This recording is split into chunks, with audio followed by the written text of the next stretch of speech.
Christophe Castaner, on vient de l'entendre, tente de prendre le problème à bras-le-corps. Il annonce, entre autres, la création d'une cellule alerte prévention, un numéro de téléphone disponible 24 heures sur 24 afin de mettre en lien les personnes qui seraient en souffrance avec des psychologues. Est-ce que, Denis Jacob, ces annonces sont à la hauteur des attentes des policiers, des forces de l'ordre? Alors, les annonces qui sont faites sont des annonces qui vont dans le bon sens, bien évidemment, de lutte préventive contre les suicides, de renforcement des moyens qui existent déjà et peut-être pas suffisamment de médecins, de psychologues, d'assistants sociaux. Pour nous, ça va pas assez loin. C'est clair. Moi, je ne vais pas critiquer les annonces du ministre. Je pense que chaque ministre a annoncé des plans de lutte contre les suicides. Donc, Christophe Castaner annonce des mesures. Moi, il ne m'appartient pas de dire c'est bien, c'est pas bien. On va voir dans le temps ce que ça donne comme effet.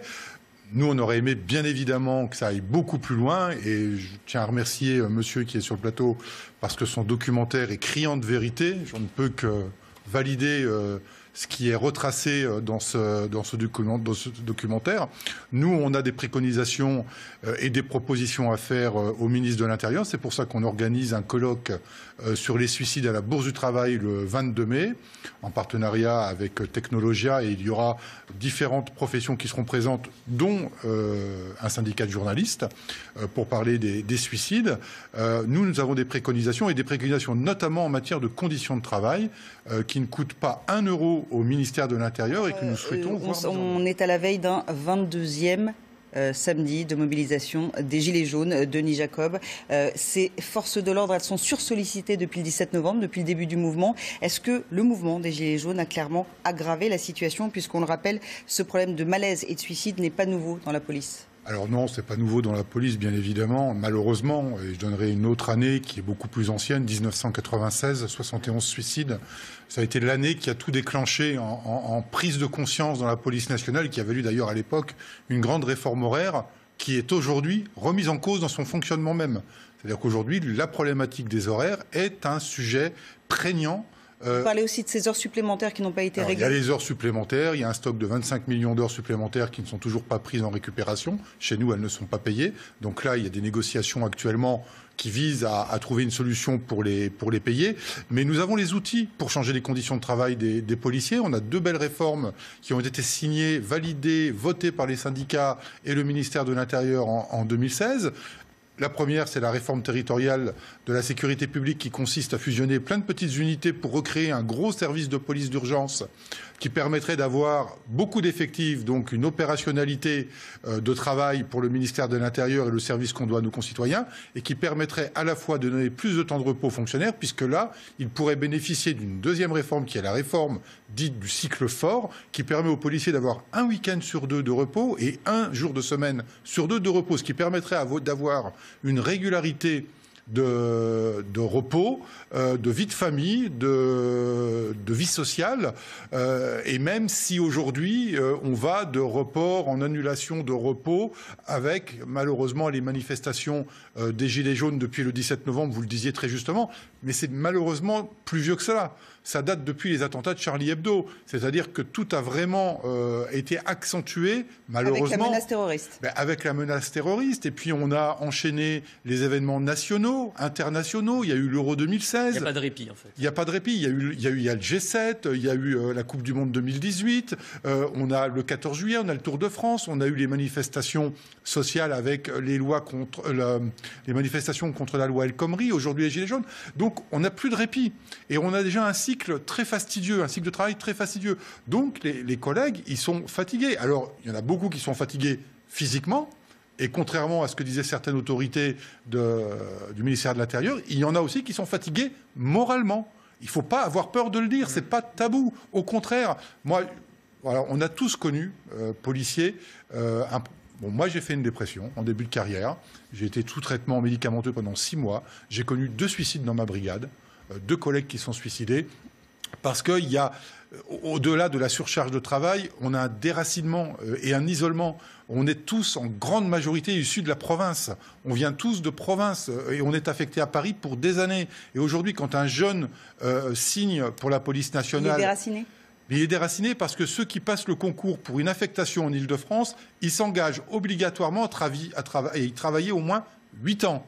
Sauf que quand il arrive au bout de ses 8 ans, il espère pouvoir repartir, sauf qu'il attend 10, 15, 20 ans avant de pouvoir espérer obtenir une mutation en province, parce qu'il n'y a pas de place dans les commissariats en province. Donc il y a une véritable réforme structurelle et organisationnelle de la police nationale à avoir dans les mois et années à venir, parce que sinon, ce fléau des suicides, il continuera crescendo. Cet épuisement, moi, ce qui m'a beaucoup frappé aussi, dans les témoignages qu'on a recueillis, c'est un espèce de délitement de la cohésion au sein de la police entre générations, entre anciens et jeunes. Avant, on s'engageait dans la police pour y faire carrière, pour y passer sa vie. Les jeunes qui y rentrent aujourd'hui, finalement, souvent, partent au bout de quelques années. Et il n'y a plus ces moments où on se retrouve au sein du commissariat pour échanger, pour parler au sujet d'une mission qui était difficile, pour faire ce travail d'écoute qui, en fait, permet d'évacuer tout ce qu'on a vécu. Aujourd'hui, on a le sentiment que tout est beaucoup plus carré, on a des managers, on veut de l'efficacité, et ça se fait au détriment de l'humain. Ouais, c'est un vrai sujet. Il y a eu véritablement un démantèlement de la cohésion et une déshumanisation de la police nationale à la fin des années 90. C'est un problème de management aussi. Oui, parce que si vous voulez, historiquement, il y a une trentaine d'années, quand on avait des commissaires, quand on avait des officiers, ils venaient en grande majorité du terrain. Quand on avait moi, j'ai connu un commissaire à mon début de carrière. Quand il rentrait dans le commissariat, il arrivait, on disait bonjour patron. Et le mot patron avait toutes ces lettres de noblesse, parce qu'on savait que quand on avait un moment difficile, qu'on allait sur le terrain face à l'adversité, il était avec nous. Il participait. Aujourd'hui, vous n'avez plus des gens de terrain. Vous avez une grande majorité de ceux qui nous commandent qui sont, oui, effectivement, des managers. Et on avait aussi un esprit de cohésion. À l'époque, on avait dans les commissariats des salles de repos avec une cuisine, et il y avait des moments de partage entre gradés et gardiens, officiers, commissaires. Il y avait des moments de convivialité. Tout ça fait que ça resserre le lien entre les différents corps. Et aujourd'hui, dans la police nationale, ça n'existe pas. C'est un endroit où les policiers ne peuvent pas pénétrer. Ou parfois, il arrive qu'elle soit même victime, ou qu'il y ait des guet-apens spécialement pour s'en prendre à elle. Comment vous la ressentez, cette défiance, Denis Jacob ? Je crois que monsieur l'a très bien résumé. Le problème, c'est que ce n'est pas un problème de police. Le souci aujourd'hui, c'est que cette violence que l'on a, qui n'est pas nouvelle, contre la police. Le reportage le montre d'ailleurs historiquement très bien. Mais cette violence aujourd'hui, elle se justifie par la volonté de tuer du flic. Aujourd'hui, on est monté d'un cran, mais jamais atteint dans la violence. Mais ce n'est pas un problème de police. En fait, quand on intervient dans des quartiers difficiles, ce sont des quartiers dont la population se sent complètement exclue de la société. Et on est la représentation de l'État. Et on n'est plus que cette seule représentation de l'État, parce que dans ces quartiers-là, il n'y a plus aucun service public. Et que quand on y intervient, eh bien, on y intervient comme étant le symbole de l'État, donc on s'en prend à nous. Et puis, bien évidemment, on déstabilise des réseaux qui se sont installés, par lesquels une grande majorité de la population vit dans ces quartiers, parce qu'elle ne peut pas vivre autrement. On a retiré le social, on a retiré l'économique, les jeunes sont livrés à eux-mêmes. Avant, on avait des animateurs, des éducateurs sociaux qui pouvaient les prendre en charge. Tout ça, on l'a supprimé. L'État s'est désengagé. Vous n'avez plus de postes, vous n'avez plus de trésorerie publique, enfin, vous n'avez plus de services publics présents. Et donc, vous avez ces quartiers qui se referment sur eux-mêmes, avec quelques individus qui phagocytent ces quartiers-là. Et puis, c'est leur loi à eux, ce n'est plus la loi de l'État. Et donc, quand on y va, eh bien, forcément, on se fait attaquer. Alors, la police, de son côté, elle, s'équipe de plus en plus, s'arme de flashballs, de lanceurs de balles de défense, etc. Et on sent depuis les 10-15 dernières années un raidissement des positions, et vers toujours plus de violence, finalement. Si on veut régler ce problème, on ne le réglera pas que par la police. C'est comme les manifestations des Gilets jaunes. J'ai déjà dit sur votre plateau, c'est pas la police qui va porter une réponse au problème des Gilets jaunes. Eh bien, les cités, c'est pareil. Les quartiers difficiles, c'est la même chose. Il faut qu'il y ait un réinvestissement de politique sociale, de politique économique, de politique de la ville, qu'on éradique les noyaux durs de délinquance. Et une fois qu'on aura réinstauré tout ça, on pourra y implanter de manière pérenne une police plus préventive. Aujourd'hui, on n'y est que pour faire des actes de répression, parce qu'on est confronté à de la délinquance, et on n'y va plus que pour ça. Donc la police du quotidien qui a été mise en place, finalement, elle est inefficace selon vous ? Écoutez, moi j'en entends beaucoup parler, j'en vois peu d'effets pour le moment. Alors, la loi anti-casseurs, qui a été très controversée, a été promulguée hier. Est-ce qu'on va dans le bon sens ? elle permet davantage de sécurité, davantage de répression, notamment lors des manifestations qui peuvent dériver vers les violences. Qu'en pensez-vous? Alors, nous, on l'a soutenue. Ça vous rassure? Enfin, moi, mon syndicat, Alternative Police CFDT, on a soutenu cette loi. Mais pas pour faire de la répression.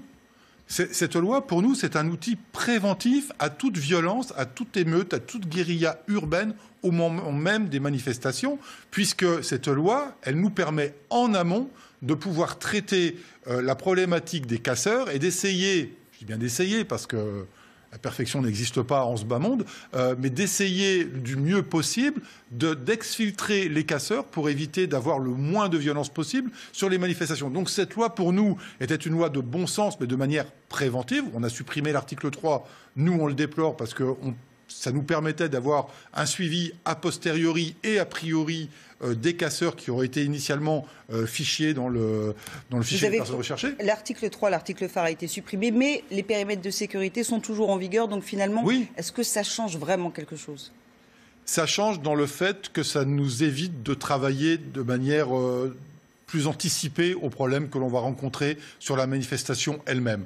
Donc nous, c'est dans ce sens-là qu'on voyait la loi anti-casseurs. Moi, je suis syndicaliste. Je ne vais pas soutenir une loi qui porte atteinte au droit à manifester. Enfin, ça serait complètement incohérent. Pour nous, c'est un outil préventif qui nous paraissait efficace pour éviter d'avoir la casse qu'on a eue, notamment sur les Champs-Élysées. Et je rappelle aussi que le maintien de l'ordre à la française, c'est d'éviter tout dommage humain au risque d'avoir des dommages matériels. C'est le maintien de l'ordre que l'on connaît depuis toujours en France. Aujourd'hui, on est confronté à une nouvelle forme de manifestation particulièrement violente. Donc on s'adapte et on modifie le maintien de l'ordre. Merci beaucoup, Denis Jacob.